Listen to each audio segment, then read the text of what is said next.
All right. So a little bit of my introduction again. I'm Amber Weevil. I'm the Atlas coordinator. This presentation tonight is geared towards beginner atlasers, but of course anyone can jump in with any questions, and especially at the end. And feel free to ask questions or pop them into the chat. I usually try to read through everything in the chat at the end and catch up on anything that I missed. So I'm going to start my slides now.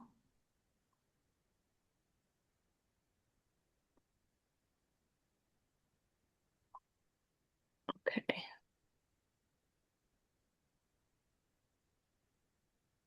There we go. All right. I kind of went through my little introduction already. So the Pennsylvania Bird Atlas is a project to map the birds in Pennsylvania.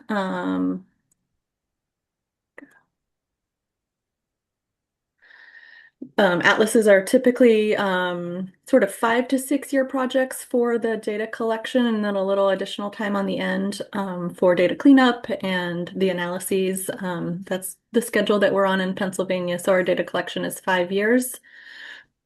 And this is a really fine scale study. We're out there looking at birds in every nook and cranny across the entire state. So volunteers are crucial to the success of this project. So yeah, the Pennsylvania birding community is incredible and has been so supportive. And this entire thing would not be possible without all of you who are participating.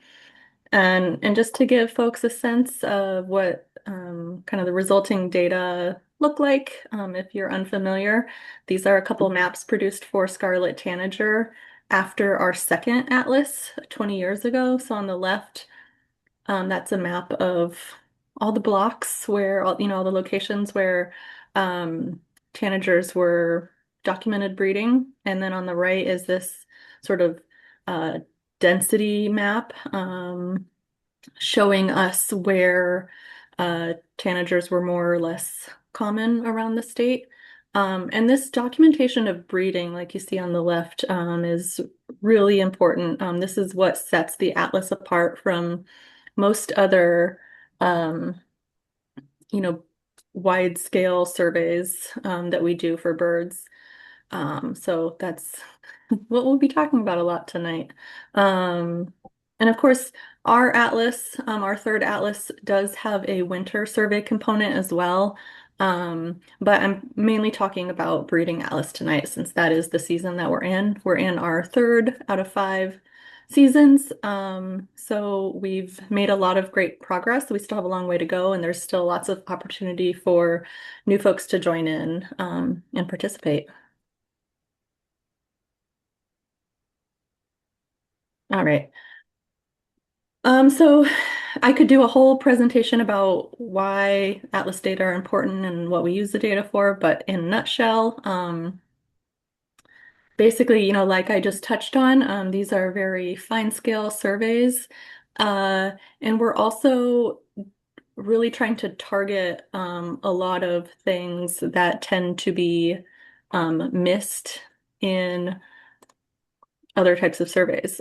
So we're focusing on our conservation priority species. We're doing surveys for nocturnal species. We're trying to visit wetlands and other habitats around the state that are often missed in other surveys.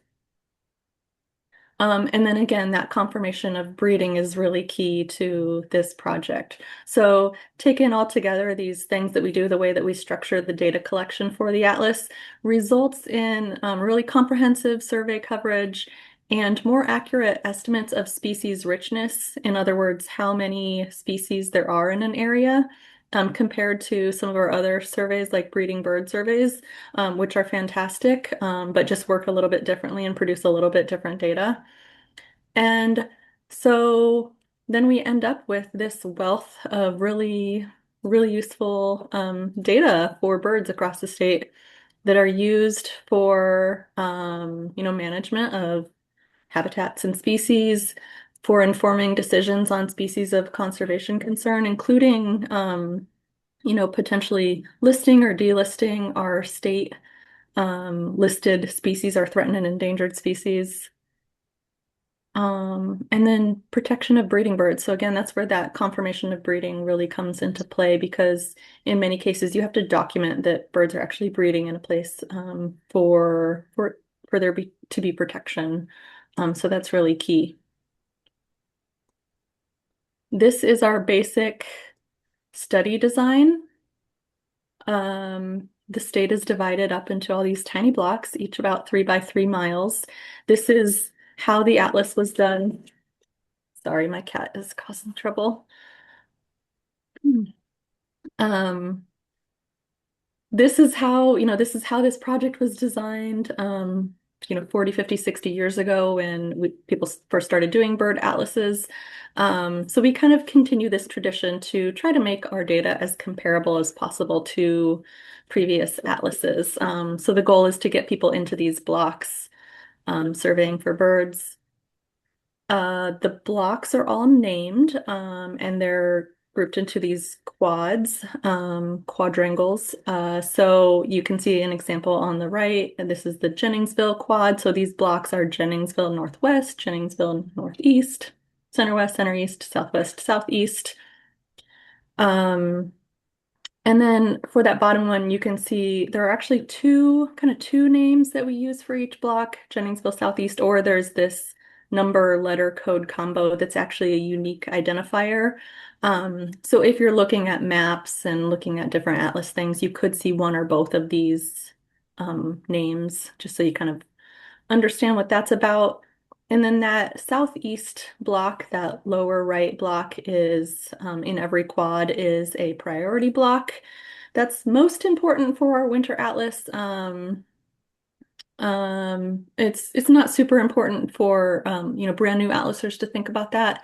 But you do see that kind of showing on a bunch of our maps and things. So that's what that means.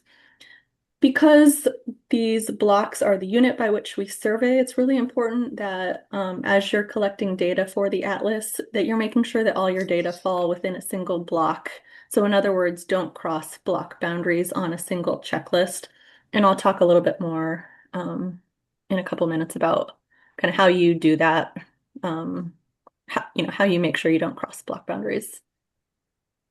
Our goal for the breeding atlas is to collect data in every single block. We have almost reached that goal, actually. We have data in about 98.5% of our blocks, but some of those blocks are still very poorly covered. So there's a lot of disparity in our total effort across the state. So you see the blue areas on this map are a lot of our urban, where we have, our urban centers, a lot of people out birding, and other places that just have really strong birding communities.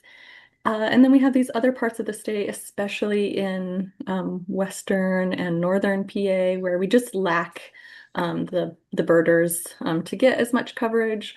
So a big goal throughout this whole process is trying to encourage people to spread out their effort when possible, try to make up some of that lack of coverage in those other areas. And so how do we actually document breeding birds or breeding species? This is really, when you talk to atlasers, this is what makes this project so fun. So the obvious answer is that, you find a nest or you see young birds or you see an adult feeding a fledgling, something like that. You've confirmed breeding. But there are actually about 20 different behaviors or observations that you can make that all provide evidence of breeding, different levels of evidence. So we have these three different categories: possible, probable, and confirmed. But these are all ways that you can contribute that sort of data. And you do this by going out birding, just slowly birding, maybe sitting somewhere, slowly walking, sometimes driving and listening and stopping when you hear something, that you haven't recorded in the block yet or coded in the block yet with these breeding codes. But you're basically just watching bird behavior, seeing really amazing things. Everyone's learning along the way. I have learned so much in the past couple years. And this brings a lot of joy to this project. Um, okay, there we go. So this is just one example of a section of these breeding code definitions from the handbook. The definitions are all laid out in the handbook and on the website, along with examples of how you use them. Most of these codes are pretty straightforward, but there are a few of them that are more nuanced or that really only get used in very specific circumstances. So it is important that if you're new to this, that you do read through those and get an understanding of the codes. You certainly don't have to have them memorized. You can, refer back to this information as much as possible. And people often also, I'm sure like anyone who's on any of our social medias or anything have seen or asked questions yourself, but you've seen people asking, I saw this behavior, how would I code this or do I code this? And everyone's really great about chiming in and, if they know maybe more about that species or that behavior, kind of filling someone in.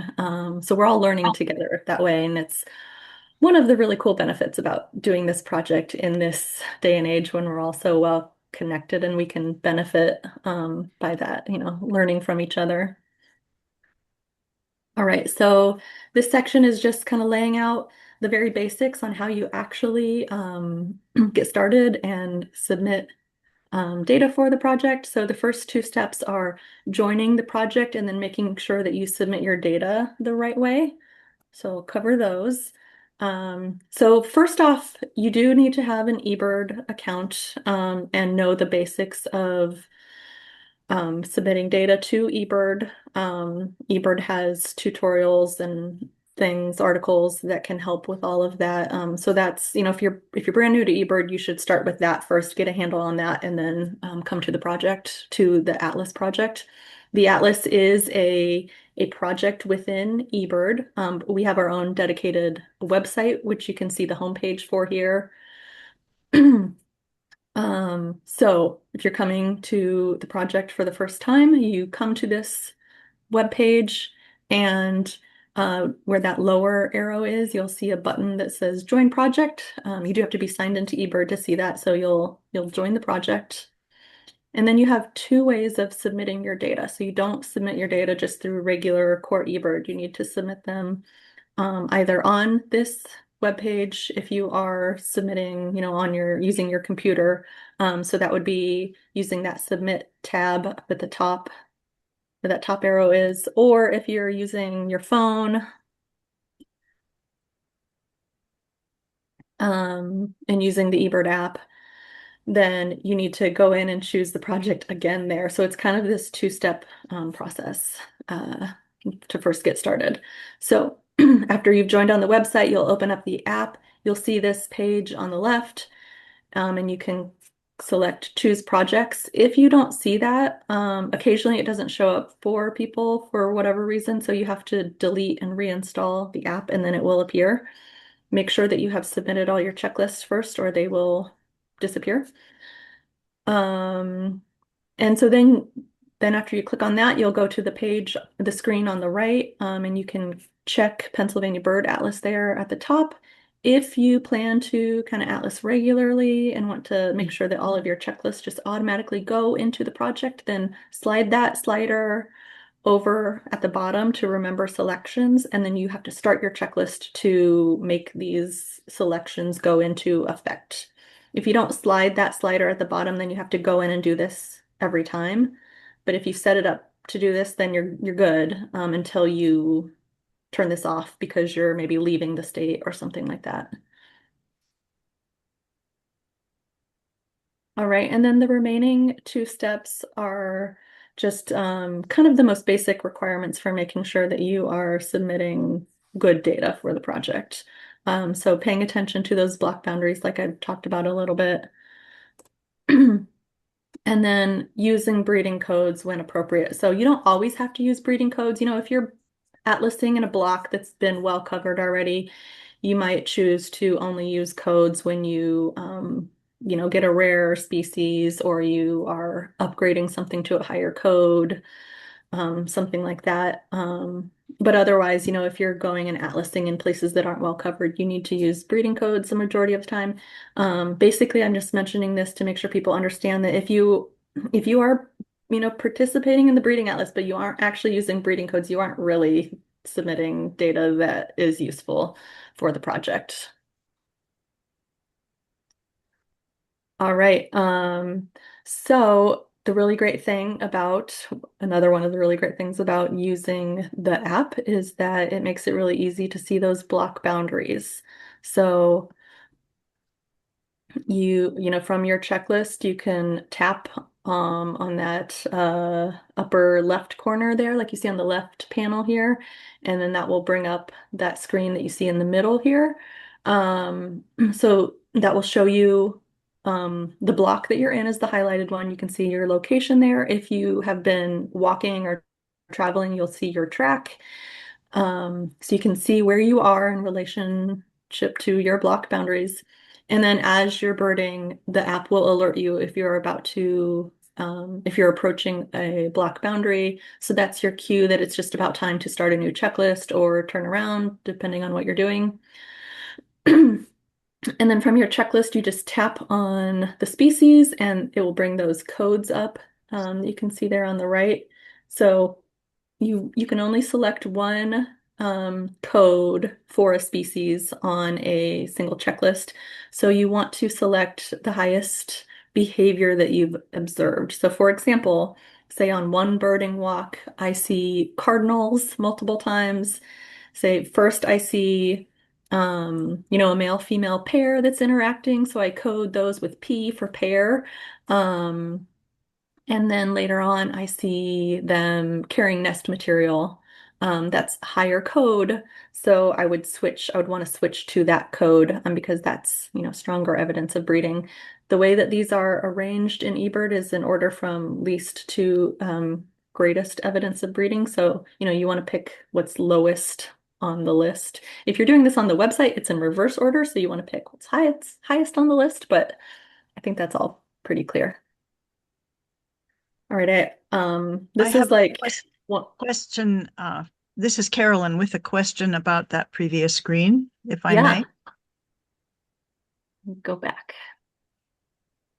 There are two, I see the garbage can or trash can at the top of that of the maps, but I don't know what those other two symbols mean. I have not, I've never pulled up a map image very successfully when I've been using eBird and looking for block. I have been signaled because my phone buzzed in my hand when I Hmm. was nearing a block edge, but I didn't Yep. know where the block edge was. Can you tell me a little bit more about that image? Yeah, so the trash, well, you said for everyone else, the trash can will delete your track, which you really Uh, sometimes people do have issues with their checklist time and, or I should say duration of their checklist and their distance traveled not being correct. So in those cases, if that does happen, really the only thing you can do at this point, because eBird has made it where you can't um, change those things independently of each other. So you just have to delete your track and manually enter your time and your distance to the best of your knowledge, the best that you can estimate. The two buttons below that are the top one with like the square or whatever, square diamond. Um, I think that's your map layer. So this is showing like aerial imagery, but you could change that to I don't know what they're called, but where it would just Right. look more like a plain map. Yes. The bottom one, I'm actually not sure. Does anyone else know? It looks like a compass. I'm not sure if I've played around with that one. I could probably figure it out right now. Well, it can wait. But I Thanks. don't know. Carolyn, do you know that you're tapping on the right place to get this to open up? I see in your image over there where you have beside the timing, the tracking, the time in the mile, and so on. That little icon was new to me also, and now I see how I can pull that Okay. image up when And I'm in eBird. yeah, Thank and you. these screenshots, I always forget to say this. These screenshots are from my Android phone, so they could look, sometimes they look different in iOS. Um, but Okay, at least for me in Android, I can tap on that little like sort of map symbol or the time or the distance, like that whole sort of rectangle section there. I can tap on that and that brings up um, my map. thank you. A lot of my questions as I'm beginning to use eBird for the Atlas have to do with my eBird novice status. Yep. I've been, Yep. Yep. yeah, Yeah, and sometimes it takes a while to get the hang of some of these things. Like sometimes I still am learning things that people point out to me that I didn't know about. So you're not alone for sure. thanks. All right. So this point or this topic here is probably one of the less favorite amongst atlasers. I'm just going to touch on it briefly. I don't want to spend too much time on it. Um, but when you are out documenting breeding birds, it is important to think about when they're breeding. Is this actually an appropriate time of the year to document breeding behaviors in these species that I'm observing? So we have this chart that lays out that kind of annual cycle for each of our breeding species in the state with, three or four different kind of seasons for these species. So the blue well, first off, let me say, so our months are split into 4 quarters to try to simplify things. And then for each species, you see a blue period that is the non-breeding period if that species is here during that time. The pink period is migration. So that means that when you see an individual of that species during that time, you can assume that is most likely a migrating bird. Then the green section is what I call breeding season only. That does not mean that it incorporates that species' entire breeding season in the state. That means that during those weeks, if you see an individual of that species, you can pretty safely assume, if they're in kind of an expected place in the right habitat, you can pretty safely assume that that is a breeding individual. And then the trickiest period is that those yellow weeks or the E weeks where an individual could be either breeding or they could be migrating slash non-breeding. Um, and so, we use this information to think about what makes sense for reporting these breeding codes. So kind of rule or guideline number one is that confirmed codes can be used anytime. Let's use gnatcatcher as an example. You see a gnatcatcher nest, you have confirmed breeding for that species in that block. It doesn't matter what week it is. Rule number two is for our probable codes, which are those sort of medium evidence codes. We need to use a little more caution with those. So we can use those either um, during the yellow or the green weeks. Um, Basically, that means that, if you see an individual during that either period, but you see some evidence, some indication that they're breeding, some pretty relatively strong evidence, then that's okay to go ahead and like assume that that's a breeding bird. You can code that. Um, and then the kind of most restrictive rule is that our possible codes, so those are our lowest evidence of breeding. There are only two codes. One is that a bird is in appropriate breeding habitat, an adult bird, I should say. And the second one is that an adult bird is in appropriate habitat singing. Um, but you can see migrating birds doing these things, of course. So those codes are only evidence of breeding when it's in this very specific window of time when we know that like migrants are probably gone. It's just breeding birds remaining during that period.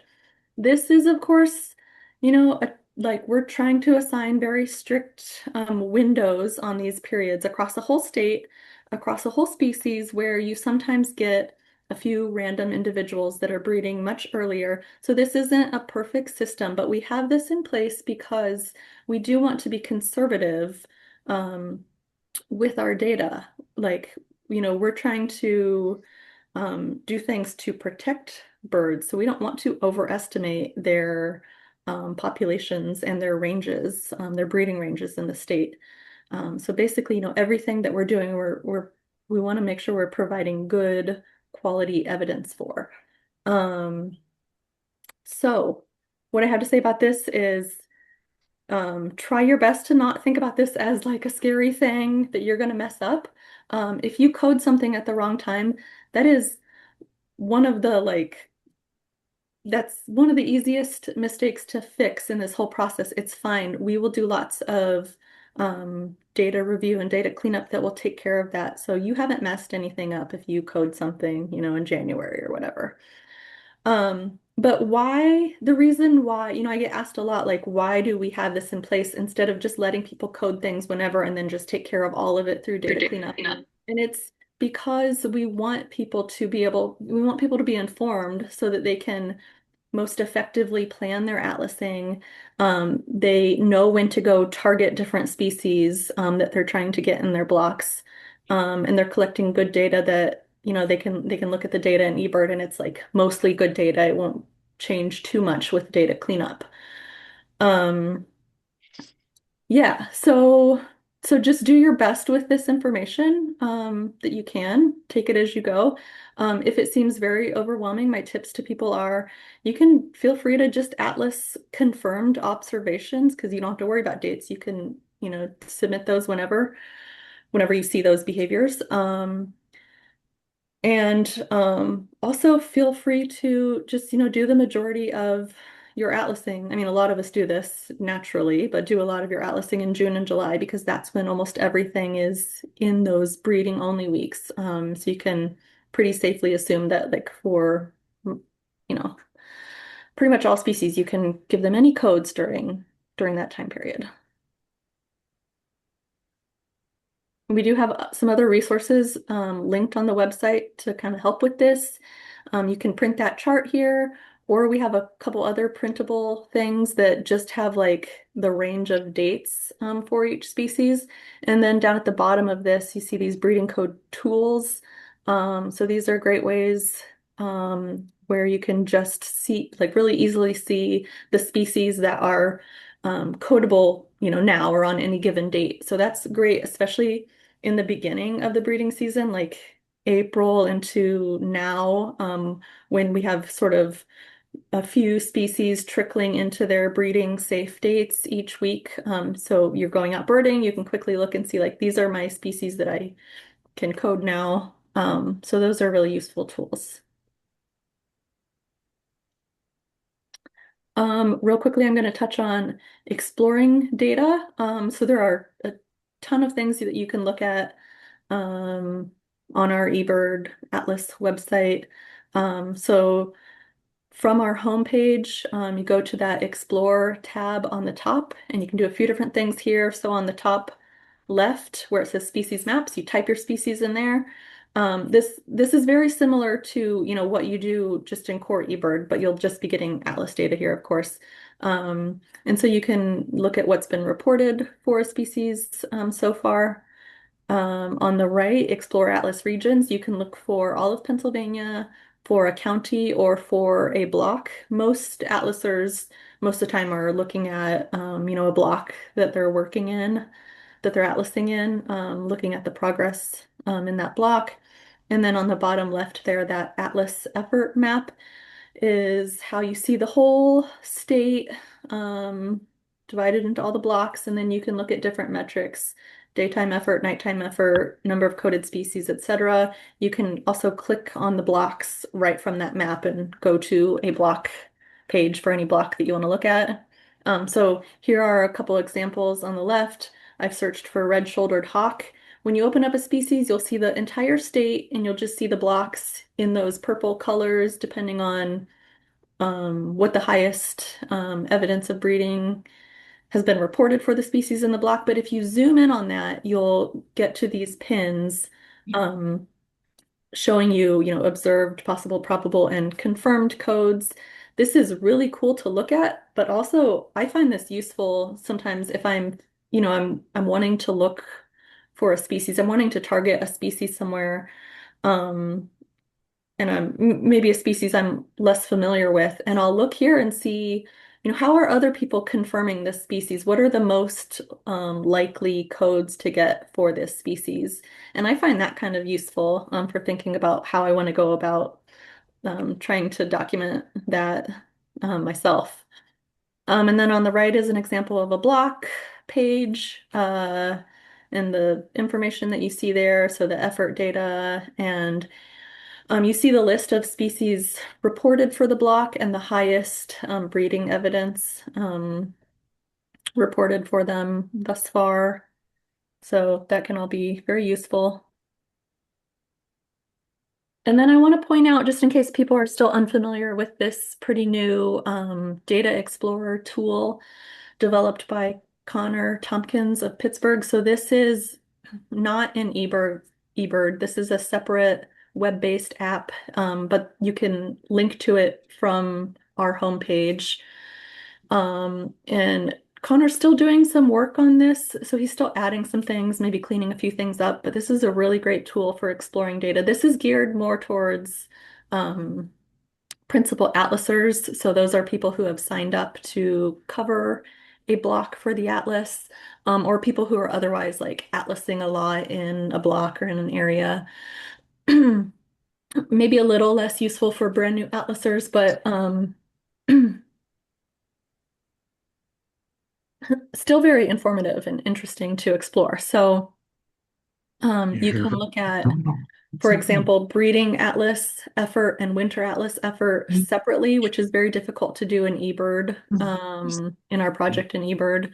You can look at all the species reported for a block thus far and see, what they were reported as in the last atlas.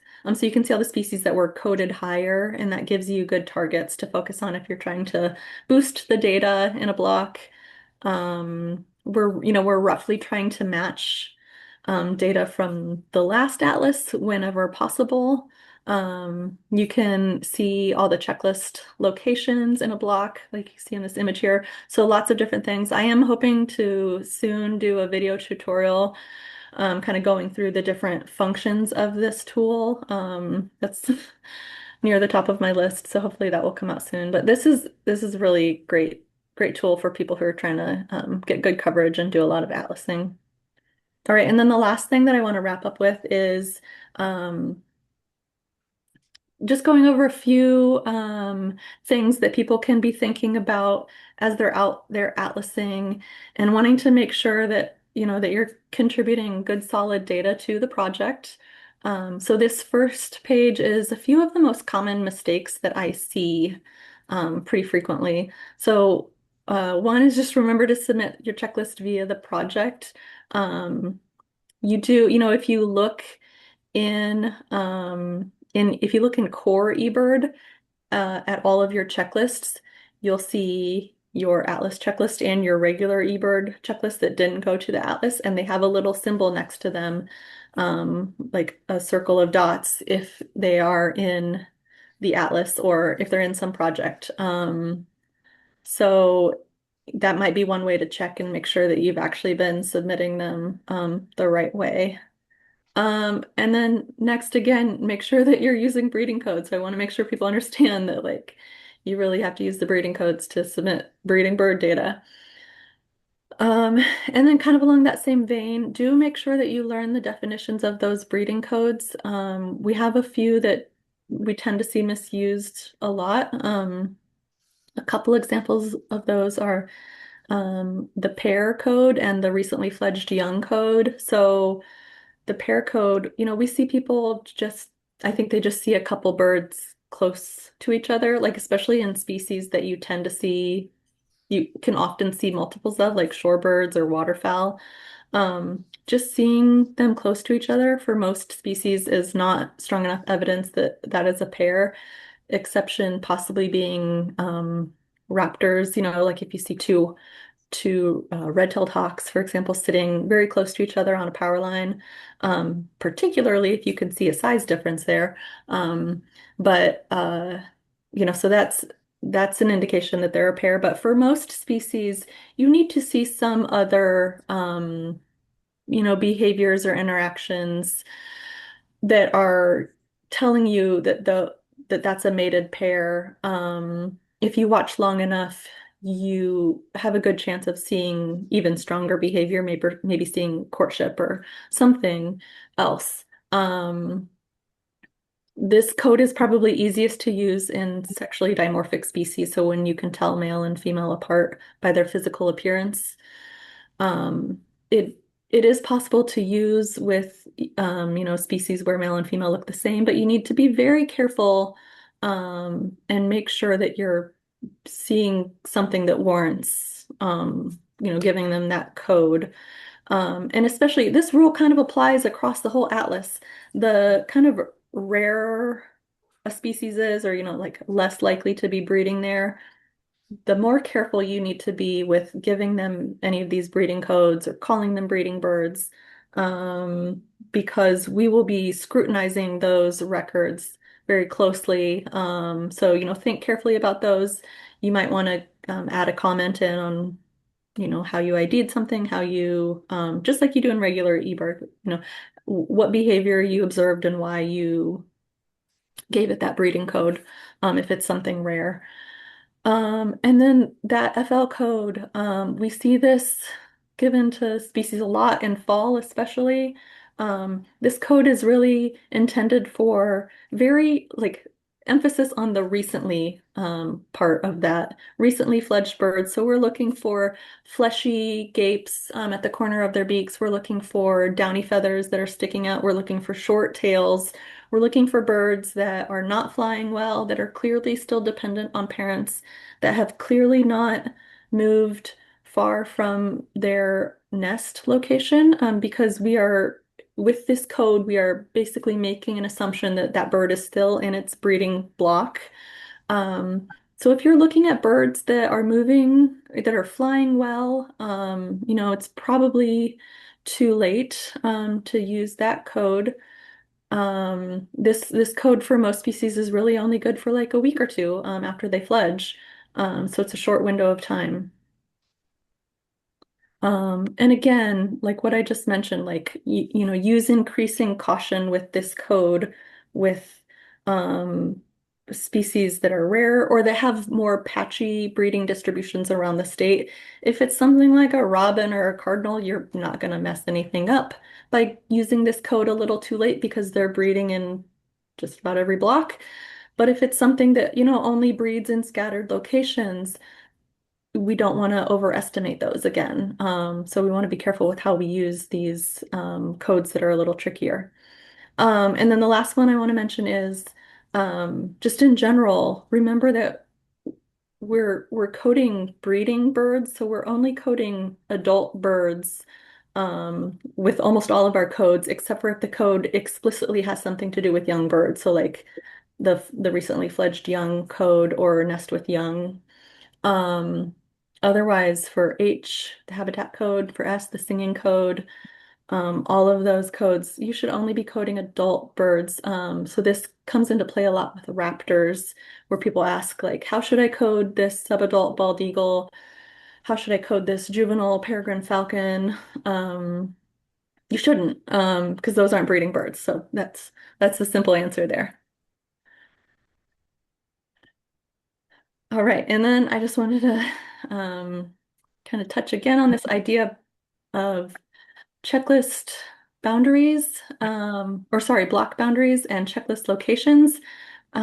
So one thing that I think maybe newer eBirders don't always realize is that um, so when you do your checklist in eBird, you have to select your location then at the end. And that pin, that location that you select, that becomes the precise location, like a precise latitude and longitude that is associated with the data that you submit. So it doesn't matter what your track is and where it goes, all your birds belong to that one location in the resulting data that is used by researchers.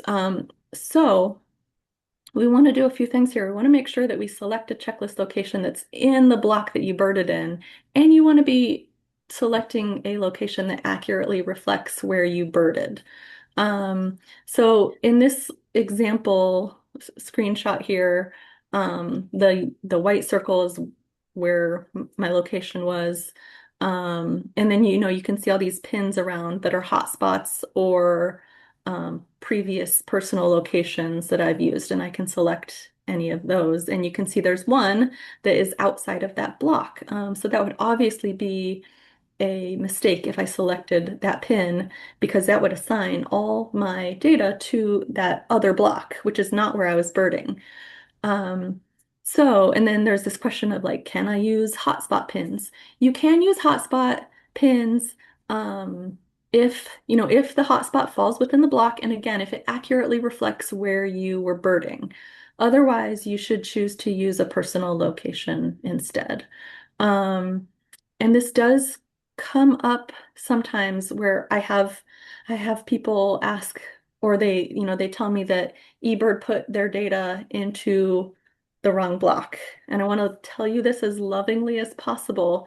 eBird did not put your data in the wrong block. You put your data in the wrong block. It can be easy, to select um, a pin just a little bit over if you're close to a block boundary and you accidentally put it into that neighboring block. Um, Most of the time, this is probably not a huge issue because, again, if you're reporting really common species, they're in both blocks. But it can be a problem with those rare species or those species with more limited breeding range in the state. So we want to be really careful, especially in those instances, to make sure that our species are ending up in the right block.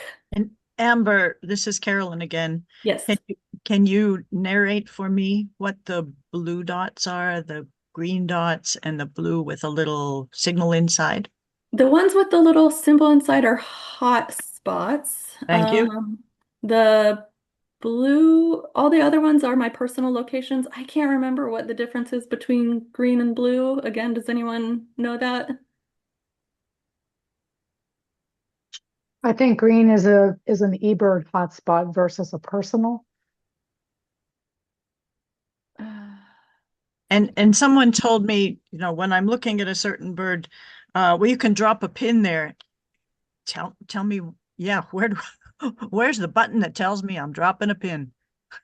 well, Or is the so pin just the location that I've chosen for my? so right at the bottom of the screen, I cut it off here in this example, but right below this would be a list of locations, and um, So it when I would choose a location, is the location putting a pin there? It would show up there for personal location if you want to select just that spot that you're at. Thank you. And when it does that, it will like autofill it with a like an address.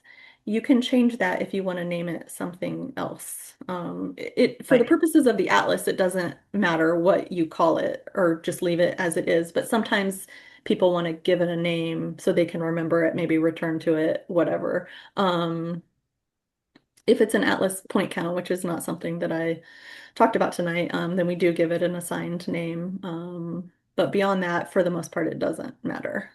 I think it might be a little off topic, but if somebody asks you to drop a pin, they're probably talking about something like a Google map or an Apple pin for where you are when you see something, not necessarily where your eBird pin is going to be. Like if you see a special bird somewhere in your birding, it's probably a separate chat, Yeah, like, oh, I've got this really good bird. Can you, and then someone says, can you drop a pin? They want to know yeah. like exactly where you're standing or exactly where the bird is. right. That is a good point. Yeah. So if you see, like, often, th again, this is just a general e-birding thing, but Yeah. you see people do this with a rare species or whatever. In the comment for that species in their checklist, they might add a specific like lat long Okay. um, for that, which you would get from Google Maps or whatever your mapping app Yep. is. Thank you. Sometimes it's simple, like, where are we supposed to park? Yeah, yeah, yeah. Uh, Yeah. Thank you for adding to that. Thank you. Okay. Yeah. Uh, I think that was everything. But I just gave you like all these things about what you shouldn't do and the rules. So I wanted to end on like a really positive note, with a few of our effort, or like sort of overall stats, for the project so far. These numbers are, I think, like a couple months old, so they're already outdated, but just to give you a sense, we've had over 3,000 people submit data to the project, so many checklists. Atlasers have spent over 38,000 days atlasing, which is wild, like crazy people. And all these observations. So we're contributing so much useful data for this project that will be used um, in many ways at the end of this, beyond our basic kinds of, thinking about management of our species and conservation of our species. But again, we have a lot of ground to cover, a lot of open areas, and people, even folks who are in well-covered areas, there can still be new things to document, species to upgrade. So everyone should feel like they have a way to contribute, no matter how big or small that is. And we want everyone's help.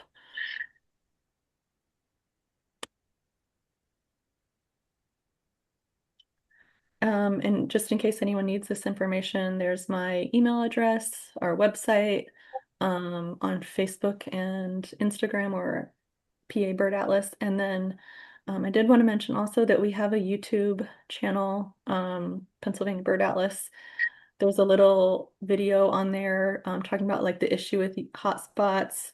There's a video that goes over how to do the volunteer point counts for the Atlas, for folks who want to get involved in that project, as well as a bunch of recordings of talks and things. So that's another really great place to go for folks looking for more information. All right, stop my sharing. I'm gonna look through the chat now, and see if there are questions, but feel free to jump in with any also. Um, Carolyn, this is Allie, over in Warren County. If you need help with like eBird stuff, you can reach out to me. I sent you a message here, but I don't think you saw it. Um, so I put my number in a private message in the chat. Allie, Thank thank you. you. I just realized that I had written a reply, but I hadn't sent it. So Oh, okay. I've written down your phone number. Thank you. Awesome. Yeah, no problem. Thanks Yeah, for and being our newest county coordinator over in Erie County, next door to me. So, she's our second newest oh, my coordinator. bad. We have a new coordinator for Washington County, so Oh, okay. Who is it? fantastic. Um, oh my gosh, put me on the spot, and I'm gonna blank on his Sorry. name. Okay. Oh my gosh, David Argent. You got it. Okay. Oh my gosh, Sorry, are you? I'm so sorry. I'm sleeping. Uh, my brain. It's too late, guys. Okay, Joel answered what that on that map screen, that lower icon snaps back to your position. So if you have like zoomed around, mo like moved that map around, that'll go back. Thank you. That's perfect.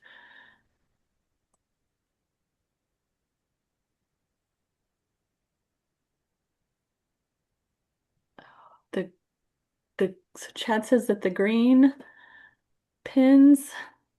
Oh, never mind. You're talking about something else. The green circles mean the checklist was, yeah, that's a good point. So if you're looking at your list of checklists in eBird and you see that icon with the green dots in a circle, that means that that checklist was submitted through some project, not necessarily the Pennsylvania Atlas. So if you've participated in another atlas or some other of these eBird projects, that could get a little confusing, but I think probably the majority of people are mostly doing, at this point in time, primarily the Pennsylvania Atlas. I think it's also helpful for new people to know that you can change something. If you Yeah. put it in the atlas incorrectly or didn't put it in the atlas, you can go in and modify it later. So Yeah, that's a really good point. So if you forgot to put a checklist into the atlas, or if you put one in that wasn't supposed to be in, you can go, you can do this on the website, or now you can actually do this on in the app, which you couldn't do previously. But you go into where you edit your checklist, and there's an option to change project or change portal. I can't remember what it's called now at this point because it's changed. But you select that and then you can edit that there. And there's I think some screenshots of how to do this on the website. But if anyone ever has trouble with any of this sort of thing, email me or email your county coordinator and we will happily help you out. and the other piece that, at least for me at this time of year, I just code every code, but don't submit it until I double check to make sure I'm within the right period, because otherwise I'm just juggling too many things at once. Yeah, I've heard other people say that as well. Like once they come back home, they go through their checklist and just remove some codes for the things that shouldn't be coded yet. Yeah, people can, everyone finds what works for them. And again, like don't stress about that. If you miss removing a code, no big deal. It's fine. There's a question about if we'll be speaking to the Game Commission regarding game lands access. So this question is really about those seasonally gated game land roads that are often open for spring gobbler season, and then that ends May 31st. And then they're closed back up, or like historically closed back up, which is right when the majority of, our warblers and other, like a lot of our returning migrant songbirds are coming into their safe dates where they can be coded with anything. So that's like the perfect time to go out looking for those species. And there's a lot of game land areas that are less accessible with those gates closed. So last year, the the Game Commission agreed to leave the gates open for 2 additional weeks, so those first 2 weeks of June. But like each region, I've learned each region of the state within the Game Commission operates somewhat independently. So some regions either didn't get the memo or they just opted not to do this. And at least one region, I think, actually didn't open gates for spring gobbler season, from what I heard. So there was nothing to leave open. So anyway, long story short, I have like talked to folks about this again, and I'm told that basically like if a region wants to participate, they know about this and they will, by leaving gates open. But I have no way of like trying to reinforce this or like know what's actually happening. So it's kind of a feel things out situation.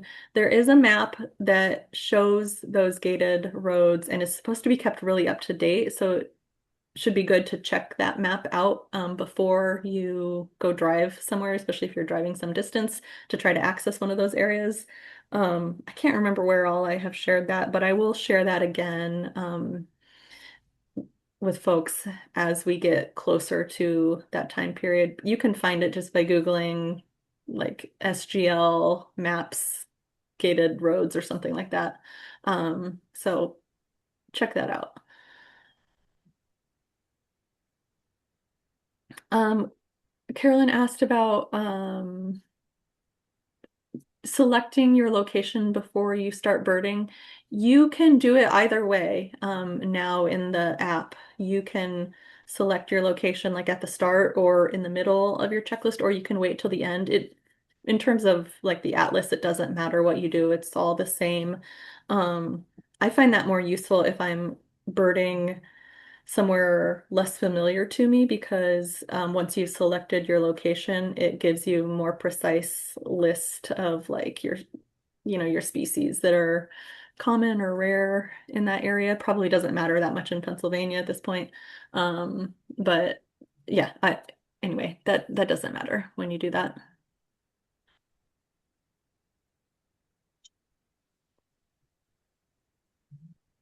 All right, question about, oops, I just scrolled away from it. When entering breeding codes on your checklist, is there any particular comments that help the data reviewers? For example, providing exact coordinates. I'd say probably two situations where this is most useful. One is just if you're entering something like that's weird or you're not sure about, then it never hurts to add comments so that later on down the line, if there's some data review going on and we're questioning, what is this? Does this seem right? We can look at comments and make a better decision about if that's accurate data or, whatever. The other situation is for priority species. So we have a list of 60-ish species that are conservation priority species. Not quite all of them are breeding species, but the majority of them are. Those are species that we're especially trying to document breeding for. So for those species, any extra information that can be provided in comments is useful. And exact locations of nests or like a nesting area can be useful if it is a species that you feel is appropriate to provide that information for. For some species, you might not want to provide that specific of information.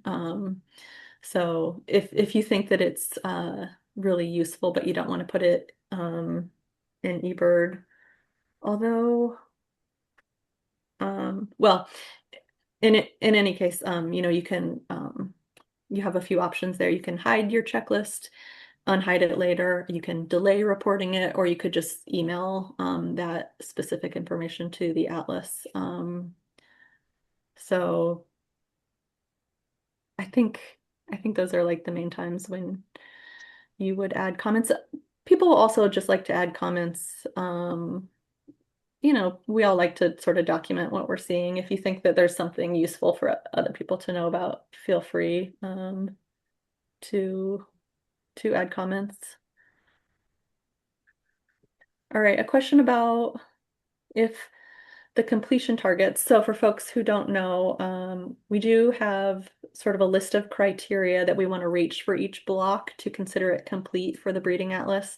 So are those criteria still 70 plus species, a minimum of 25% confirmed, maximum of 25% possible, and then the rest improbable? That's more or less correct. That first number,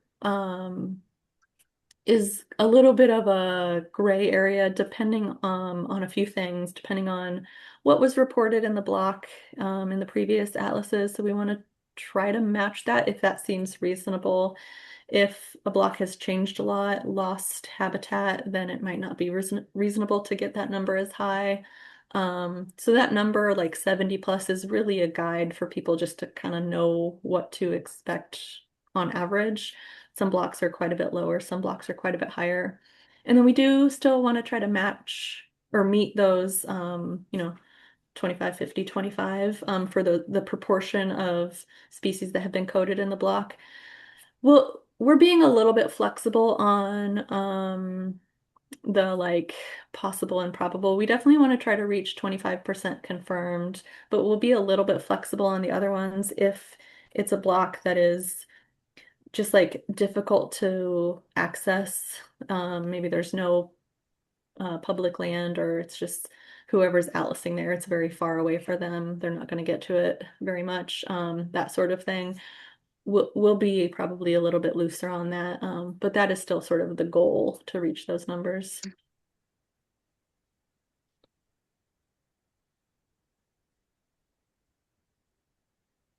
Okay, I think unless I missed anything, that's the questions I see. Anything else from anyone? This is Carolyn again. Yep.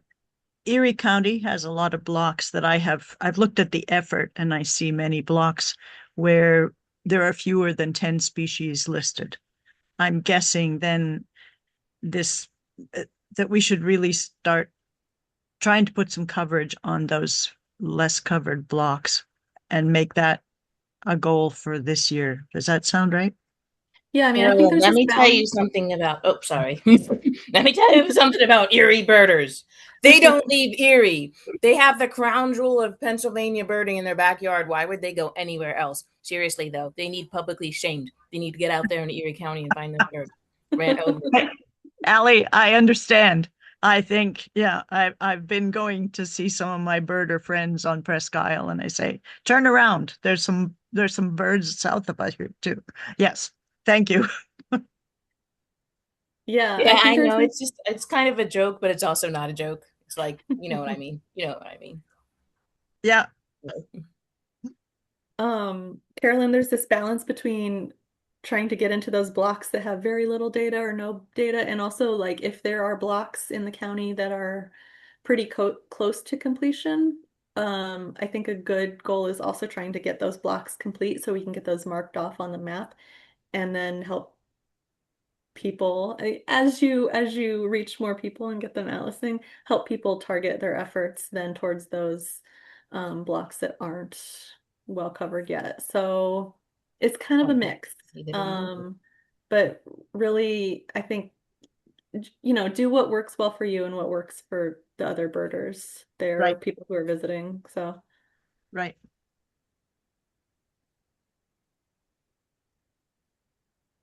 anything else? Hi, Amber. It's Cheryl. I'm in Kutztown, and Mhm. I'm trying to get my head wrapped around coding chickadees.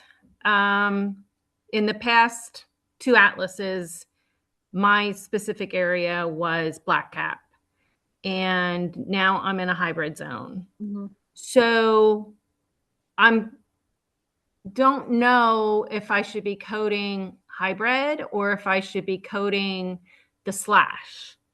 And how's that going to affect my number? Because I don't know if I'll be able to, I don't think I can confirm black caps anymore.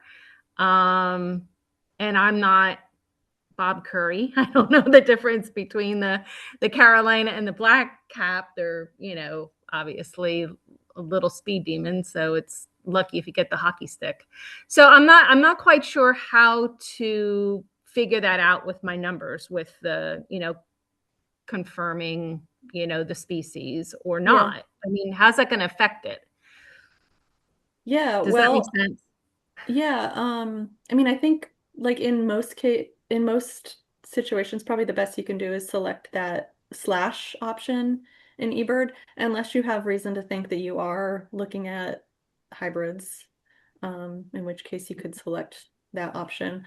And that's just I don't know, the fact of the matter is that that zone of hybridization and overlap is like a pretty large area. And that's most of the data from that area will be, from those slashes or hybrid designation in eBird, and that's what it is. It's it's still good chickadee data, even though it maybe is less satisfying to you. But that's probably the best that most of us when we're birding in that area that we can do. Um, does that answer your question? I think so. I mean, I know I'm in a hybrid zone. I mean, I have plenty of experts that I've defaulted to. Hmm. And, just even recently finding out that the hybrid zone is now even up into the Poconos kind of put the light bulb off in my head. So Yeah. I think you almost have to, because like when I'm comparing my current numbers to my previous two atlases, I just have to ignore the chickadee data. I'm not going to be able to confirm the black caps and just move on. Yeah. Okay. Yeah, I see what you're saying. Yeah. And Okay. there's nothing wrong with that. Like you shouldn't feel like you're failing in some way. Like the fact is that that area is changing and expanding. And we want to accurately reflect that in the data rather than try to arbitrarily, call it one species or the other when that's not possible. So, Okay. Thank yeah. you.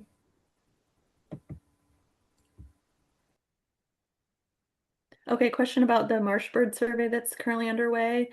Um, So the Game Commission is doing a round of marsh bird surveys, which they did in 2020, and they're repeating it this season. So has started and it goes until June 15th. We have information on the website about that. Yeah, if you're an atlaser, you should definitely submit that data through the Atlas project. The Game Commission will be collecting data that's marsh bird surveys in both core eBird and the Atlas project, because obviously not everyone who's eBirding is doing the Atlas, much to my sadness. So yeah, you can do those checklists right in eBird, ideally in the project. We will probably be able to get some of that data from them, regardless of whether it's submitted in the Alice or not, but you should definitely submit it into the Alice project for our benefit.